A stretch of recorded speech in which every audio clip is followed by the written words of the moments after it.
Hello बच्चों। बच्चों में कंटिन्यूसली एक मतलब कंप्लेंट जैसे फील कर दिया मुझे सर। कुछ कुछ सब्जेक्ट्स स्पेशली न्यूमेरिकल सब्जेक्ट्स मुझे समझ में नहीं आ रही सर। वो टॉपिक है ना, वो तो टॉपिक थोड़ा सा हार्ड है। पूरा चैप्टर नहीं है, एक दो तीन टॉपिक है ना, इस पे थोड़ा सा हार्ड है, इसलिए मैंने वो छोड़कर बाकी में पढ़ लिया। पर अनलकीली एग्जाम के लिए क्या पूछे, इसके रिलेटेड क्वेश्चन पूछे, इसलिए मुझे नहीं कर पाया। सो मार्क कम हो गया।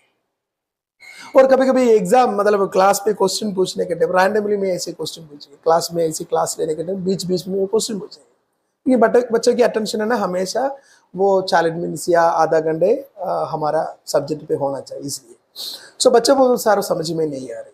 ठीक है, सो मैंने ये बोलेंगे बच्चे को, बेटा एक काम करेंगे, मैं एक और बार बताएंगे, मैं एक और बार बताएंगे, अब समझ में आ रही है देख लो। फिर मैं एक और बार सेम चीज को रिपीट करेंगे क्लास में। फिर मैं इसको पूछेंगे, बच्चे समझ में आ गया?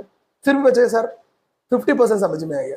फिर मैं बोलेंगे ठीक है एक और बार में समझ आएगा। फिर 100% समझ में आ गया, ठीक है हैप्पी, ओके ठीक है फिर बैठो। वो मेरा एक पढ़ने का तरीका है क्लास में। सो मेरा मैं ये कहना चाहता हूं कि आपको देखो, अलग अलग टाइप की मतलब नॉलेज लेवल है, अलग अलग टाइप की मेमोरी लेवल है, अलग अलग टाइप की ग्रास्पिंग पावर है हर एक स्टूडेंट में। पर एग्जाम के टाइम पे हमको क्या चाहिए? एग्जाम के टाइम पे क्या चाहिए? हमको आंसर चाहिए, सही है ना? एक क्वेश्चन के आंसर चाहिए। मान लो तीन टाइप ऑफ स्टूडेंट मैंने एग्जाम के लिए ले रहा हूँ। एक स्टूडेंट को एक बार पढ़ने में समझ में आ जाएगा, ठीक है। एक स्टूडेंट को मान लो 3 बार पढ़ने में समझ में आ जाएंगे। एक स्टूडेंट को मान लो 10 बार पढ़ना ही पड़ेगी, मतलब रिपीट कर कर रीड कर कर ये थोड़ा सा अंडरस्टैंड करना ही पड़ेगी एक कंसेप्ट क्लियर करने के लिए। पर एक स्टूडेंट एक बार, दूसरा स्टूडेंट 3 बार, तीसरा स्टूडेंट है ना 10 बार।